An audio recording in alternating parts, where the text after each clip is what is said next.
కేంద్ర ప్రభుత్వం పూర్తి చేజార్లు దిద్దుదారులు తీసుకొచ్చినటువంటి మోటార్ రవాణా రంగ చట్టాన్ని అనేక రాష్ట్రాలు వ్యతిరేకిస్తూ ఉన్నాయి. ఈ రాష్ట్ర ప్రభుత్వం కూడా ఆంధ్రప్రదేశ్ ప్రభుత్వం కూడా వ్యతిరేకిస్తారని చెప్పేసి, ఎందుకంటే ఈరోజు రవాణా రంగాన్ని మొత్తాన్ని కుదే తీసే పద్ధతిలోనే ఆ చట్టం ఉంది.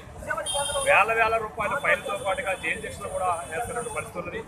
ఏం నేరం చేశారని చెప్పేసి అసలు యాక్సిడెంట్కి కారణాలు ఏంటో వెతకంట, సరైన రోడ్లు ఉన్నాయా, డ్రైవర్కి కావాల్సిన కనీసం మౌలిక సదుపాయాలు కల్పించారా, సంక్షేమ బోట్లు ఉన్నాయా, ఏమీ లేకుండా మీరు దొంగదాన్ని తీసుకొచ్చి అడ్డగోలుగా తీసుకొచ్చి రాష్ట్ర ప్రభుత్వం ఇంప్లిమెంట్ చేయొద్దని చెప్పేసి, అదేవిధంగా సిఎన్జి ఆటోలు 2006 నుంచి విజయవాడ నగరంలో ఉన్నాయి.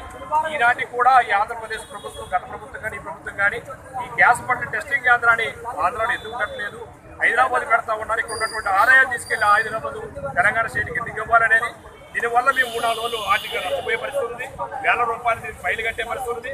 అసలు నిజమైనటువంటి చలన ఎంతో కూడా మాకు తెలిసే పరిస్థితి కనుక ఆ గ్యాస్ బండ్ టెస్టింగ్ కేంద్రాలు ఆంధ్రాకి పెట్టేంత వరకు కూడా ఈ గ్యాస్ బండ్ టెస్టింగ్ ఏదైతే ఉన్నది ఇంప్లిమెంట్ చేయదని చెప్పేసి, అదేవిధంగా రవాణా రంగ కార్మికుల్ని ఆదుకునే పద్ధతిలోనే ఈ రాష్ట్ర ప్రభుత్వం అధికారంలో రాకముందు వైఎస్ జగన్మోహన్ రెడ్డి గారు రవాణా రంగ కార్మికులకి అదేవిధంగా మ్యాక్సీ క్యాబ్లందరూ కూడా 15 రూపాయలు ఆర్టీసీ ఇస్తారని చెప్పారు.